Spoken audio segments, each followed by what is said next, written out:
Yo les gars, on se retrouve aujourd'hui pour une nouvelle vidéo. Aujourd'hui on va s'intéresser à Centurion, qui est un des archétypes de Valiant Smasher qui va sortir maintenant mercredi. Et en gros c'est l'archétype qui a un petit peu le plus de potentiel. Donc ce qu'on va faire aujourd'hui, c'est qu'on va voir les cartes qui sont jouées dans la decklist, un petit peu leurs effets, et derrière voir avec quoi c'est joué et un combo de base, un peu comme d'habitude. Pour commencer, quel est le principe du deck et quel est le board avec lequel on veut finir? Le principe un peu spécifique, c'est que les monstres du main deck vont avoir des effets de monstres et aussi la possibilité de se mettre en tant que piège continu face recto sur le terrain, un peu à la manière des monstres vision héros. À quoi ça va servir cette spécificité? C'est déjà de se spé pendant le tour adverse, étant donné qu'ils peuvent se spé de la zone là et que ça reste bien des pièges continus, donc on a bien un accès pour pouvoir faire leur effet pendant le tour adverse. Qu'est-ce que ça donne concrètement au niveau d'un board assez classique? Notre objectif le plus entre guillemets simple et plus fort, ça va être vraiment de finir avec un Centurion Legacia sur le terrain qui est niveau 12, et derrière que pendant le tour adverse, grâce au terrain et grâce à nos monstres qui se spé vu que c'est des pièges continus, de encore une fois faire une synchro pendant le tour adverse, faire notre Crimson Dragon qui va pouvoir sélectionner notre Centurion Legacia sur le terrain,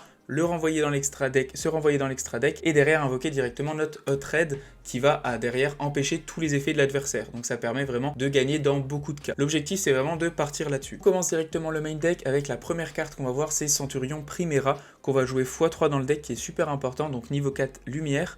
Au niveau de ses effets, tant que cette carte est considérée comme une piège continue, les monstres level 5 ou plus Centurion sur notre terrain ne peuvent pas être détruits par effet de carte. Ça peut être un effet intéressant pour protéger notre synchro, mais à part ça, c'est pas ultra utile. Ensuite, on peut activer ces effets suivants qu'une seule fois par tour. Une seule fois par tour, si cette carte est invoquée norme ou spé, on va pouvoir ajouter une carte Centurion depuis notre deck à notre main, excepté lui-même. Derrière, on peut plus invoquer spé Centurion Primera jusqu'à la fin du tour. Autre effet, durant la main phase, si cette carte est considérée comme une piège continue, on peut l'invoquer spé. Donc on peut bien l'invoquer spé qu'une seule fois et profiter de son effet de tuto qu'une seule fois, étant donné que quand on va tuto la première fois, derrière on pourra plus l'invoquer spé, donc ni de la zone piège ou ni en l'invoquant spé d'une autre façon. Alors sur le principe ça a l'air compliqué, mais en gros la carte là elle dit juste qu'on peut profiter de ses effets qu'une seule fois par tour et l'invoquer spé qu'une seule fois par tour. Donc si vous l'invoquez norme, derrière vous profitez de l'effet là, vous pouvez plus l'invoquer spé, et si vous l'invoquez spé une première fois, vous ne pouvez plus l'invoquer spé derrière. Donc en gros c'est juste que ça limite l'effet. Au niveau de cette carte là elle est super intéressante tout simplement parce qu'elle va chercher tout le deck, que ce soit les magies, les pièges et les monstres. Donc ça reste le moteur de l'archétype. La seconde carte qu'on va voir, c'est Centurion Trudea qui est niveau 4 et qui est Ténèbres et Pyro. Donc on va la jouer x3 dans le deck aussi parce qu'elle est super intéressante. Au niveau de son premier effet, durant la main phase, quand on contrôle cette carte, on va pouvoir placer elle et un autre monstre Centurion depuis notre main ou notre deck excepté elle-même dans notre zone magie et piège en tant que piège continu. Autre effet, durant la main phase, si cette carte elle est en tant que piège continu, on va pouvoir l'invoquer spécialement. Et derrière on peut aussi augmenter son level de 4 pour qu'elle passe du coup de niveau 4 à niveau 8. On peut utiliser ces effets de Centurion Trudea qu'une seule fois par tour. Cette carte là elle va être intéressante dans deux situations. La première c'est si vous l'invoquez normalement, vous allez pouvoir directement activer son effet, vous mettre dans votre zone magie et piège avec par exemple votre Centurion Primera si vous ne l'avez pas touché, et derrière réinvoquer votre Centurion Primera qui va pouvoir activer son effet et vous allez pouvoir tutoriser une autre carte. Dans la deuxième situation, ça va être le cas où vous allez utiliser par exemple une magie de l'archétype qui permet de mettre un des monstres dans la zone magie et piège, vous la mettez elle, ensuite vous l'invoquez spé, ensuite sur le terrain vous activez son effet et vous la remettez dans la zone magie et piège avec un autre monstre. Donc ça vous permet de vous faire du +1. La dernière carte monstre qu'on va voir, c'est Centurion Emmet 6, qui va être niveau 8, terre et machine. Donc durant le tour adverse, si cette carte est dans la main ou dans le cimetière, effet rapide, on va pouvoir target un de nos monstres Centurion qu'on contrôle, excepté lui-même, et le placer dans la zone magie et piège en tant que piège continu, et si on le fait, on va pouvoir l'invoquer spé sur le terrain. Autre effet, durant la main phase, si cette carte elle est considérée en tant que piège continu, on va pouvoir l'invoquer spé directement sur notre terrain. On peut utiliser chacun de ces effets qu'une seule fois par tour. Donc je vous disais par exemple, même dans la situation où vous avez Trudea, vous pouvez potentiellement le placer lui depuis le deck et lui se spé directement si vous avez déjà eu accès à votre Primera. On arrive maintenant à Stand-Up Centurion qui est super intéressante, qui va être jouée x3 dans le deck plus une terraforming. Son premier effet c'est qu'elle ne peut pas être détruite par effet de carte tant qu'on contrôle un monstre Centurion sur le terrain. On peut utiliser chacun de ces effets de stand-up qu'une seule fois par tour. Durant la main phase, si cette carte a été activée ce tour, on peut envoyer une carte depuis notre main au cimetière et placer un monstre Centurion depuis notre deck dans notre zone magie piège en tant que piège continu. La plus intéressante en général c'est Trudea, étant donné qu'on a bien besoin de faire dans le bon ordre ces effets pour profiter des deux, donc on peut la placer, l'aspect et ensuite activer son effet sur le terrain, ce qui nous permet dans cet ordre là de profiter de ces deux effets.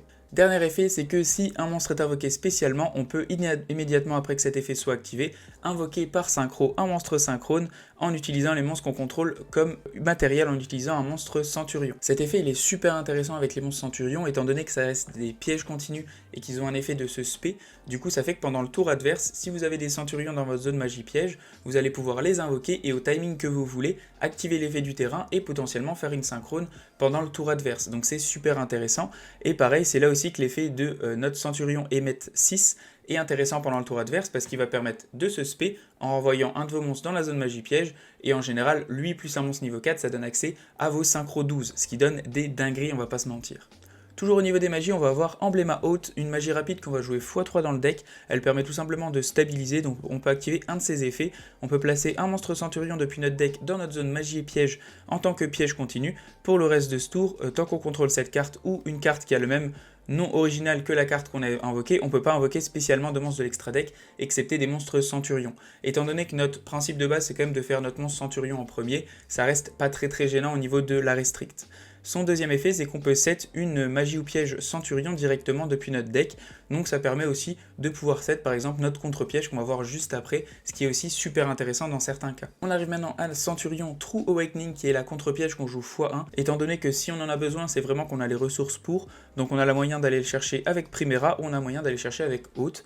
Au niveau de son effet, donc quand une magie ou piège ou un effet de monstre est activé, on peut envoyer une carte face-up monstre de notre zone magie piège au cimetière et derrière annuler les activations et si on le fait détruire la carte. On peut activer qu'une seule Centurion True Awakening par tour, ça reste une contre-piège assez classique, juste dans le fait où on a besoin d'envoyer un monstre depuis notre zone magie et piège, ça reste un peu original, mais ça va bien avec le deck Centurion. La dernière magie qu'on va voir, c'est Centurion Bounds, qui est joué x1 et qui est une magie rapide. Au niveau de son effet, on place un monstre Centurion depuis notre main ou notre cimetière dans notre zone magie et piège en tant que piège continu. Si un monstre Centurion synchro est invoqué spécialement sur notre terrain tant que cette carte est dans le cimetière, excepté durant la dommage step, on va pouvoir bannir cette carte et target un monstre Centurion de notre cimetière et derrière le placer dans notre zone magie et piège en tant que piège continu. Cette carte x1 est assez intéressante, surtout en mid-game, fin de game, surtout pour recycler les ressources depuis le cimetière si par exemple elles ont été détruites ou vous avez déjà fait beaucoup de choses avec. Au niveau des autres cartes qui sont jouées dans le deck, il y a Horus qui est assez intéressant à jouer avec Centurion, tout simplement parce que, comme je vous dis, l'objectif de base c'est d'atteindre des synchro 12, donc on a bien notre monstre niveau 8 de base dans le main deck, mais ça en fait qu'un seul, donc par exemple s'il est banni ou quoi c'est un petit peu gênant, donc d'avoir des autres monstres niveau 8 pour ensuite avec Primera faire des accès à des monstres synchro 10, c'est toujours super intéressant. Ensuite on va jouer DN Trap comme dans tous les decklists. Là il y a Bonfire qui est une carte qui permet d'aller chercher un monstre pyro de level 4 ou moins depuis le deck à la main. Ça permet tout simplement de stabiliser, d'aller chercher True DA dans le deck, donc c'est assez intéressant comme carte. DTTT, et ça c'est intéressant aussi, c'est Crimson Gaia, donc vous pouvez le jouer au niveau des ratios, c'est un peu à vous de voir si vous avez vraiment envie de stabiliser le fait de toucher ça. Mais le principe de vos Vision Resonator, c'est que déjà, si vous avez votre Imseti sur le terrain, ils peuvent se spé, et qu'un monstre niveau 2 plus potentiellement votre Centurion niveau 8 ou vos monstres russes vous donne accès à votre Baronne de Fleurs qui permet potentiellement de protéger vos combos. Donc c'est là que ça devient assez intéressant d'avoir ce genre de monstre niveau 2 synthoniseur dans le deck. On arrive maintenant sur l'extra deck où il n'y a pas beaucoup de monstres Centurion, donc on va jouer un Almirage, on va jouer Little Knight étant donné que c'est très fort, on va pouvoir jouer une Azaela vu qu'on a bien des monstres light et des monstres dark. Ensuite on va avoir un panel de X68, donc on va avoir numéro 38 pour annuler une magie, on a numéro 90 pour annuler des effets de monstres, on a Zeus parce qu'on a des monstres Xyz et on va avoir Code Giant Trainer pour piocher des cartes. Ça c'est tout simplement parce qu'on va jouer les monstres juste ici, Horus. Si vous ne les jouez pas, il n'y a pas d'intérêt à avoir ça dans l'extra deck. Au niveau des synchro 10, on va jouer Baronne de Fleurs et Chaos Angel qui sont très forts, on va pas se mentir, et qui permettent des fois de protéger vos combos avec Baronne. C'est parce que dans la decklist que je joue là, il y a bien Vision Resonator. S'il n'y est pas, ça ne nous intéresse pas parce qu'on n'a pas les levels pour l'atteindre. Donc ça reste vraiment assez situationnel dans cette decklist. On arrive maintenant à Centurion Legacia, du coup qui est bien niveau 12, donc pour ce faire vous pouvez le faire ou avec votre Primera et votre True DA qui a activé son effet pour passer level 8, ou alors avec votre Centurion Emmet qui est déjà niveau 8, ou par exemple avec un de vos Horus. Au niveau de ses effets à ce monstre là, les monstres qui ont 2000 ou moins d'attaque ne peuvent pas être détruits par battle. Ensuite on peut utiliser chacun de ces effets suivants qu'une seule fois par tour. Si cette carte est invoquée spé, on va pouvoir piocher un et derrière détruire un monstre que l'adversaire contrôle avec le plus d'attaque, et si c'est égal, on peut choisir. Ça reste un bon effet dans la globalité de piocher 1, et en plus on peut potentiellement détruire un monstre adverse, ce qui est vraiment pas mauvais. Durant la end phase, on va pouvoir placer un monstre non synchro Centurion depuis notre main ou notre cimetière dans notre zone magie piège en tant que piège continu. Cet effet il est super intéressant parce que comme je vous disais, la plupart du temps on envoie notre Primera plus notre Emmet, et derrière on va pouvoir reprendre notre Primera du cimetière dans notre zone magie piège, et Emmet va pouvoir se réinvoquer grâce à son effet pendant le tour adverse. Toujours en monstre niveau 12, on va voir Crimson Dragon qui est super intéressant parce que pour le faire, on va le faire pendant le tour adverse et c'est super simple parce que dans une loupe assez classique dans l'archétype, on finit avec Trudea et Primera dans notre zone magie piège, plus notre Emmet dans notre cimetière, donc on peut réinvoquer les deux monstres niveau 4 sur le terrain parce que c'est bien des pièges continus, en renvoyer un directement dans la zone magie piège, donc on renvoie Trudea dans la zone magie piège, et derrière on a bien Emmet plus Primera qui font niveau 12, et le terrain qui permet bien de faire une synchro pendant le tour adverse. Toujours au niveau des monstres niveau 12, on va jouer un Despian Luluwa Lilith, on va jouer un Cosmic Blazar Dragon et on va jouer un Hot Red. Celui qu'on va sortir quasiment tout le temps, ça va être Hot Red parce que ça reste vraiment le plus fort, on va pas se mentir. Mais si il part au cimetière, c'est toujours intéressant d'avoir un Cosmic, ou dans certaines situations, un Cosmic est des fois plus intéressant. On arrive maintenant au combo de base. Pour ce faire, vous avez juste besoin de Primera et vous allez atteindre directement votre Hot Red pendant le tour adverse, donc entre guillemets gagner la partie dans la plupart des cas. Donc ce qu'on va faire, c'est qu'on va juste norm notre Primera, on va activer son effet et on va aller chercher directement notre terrain.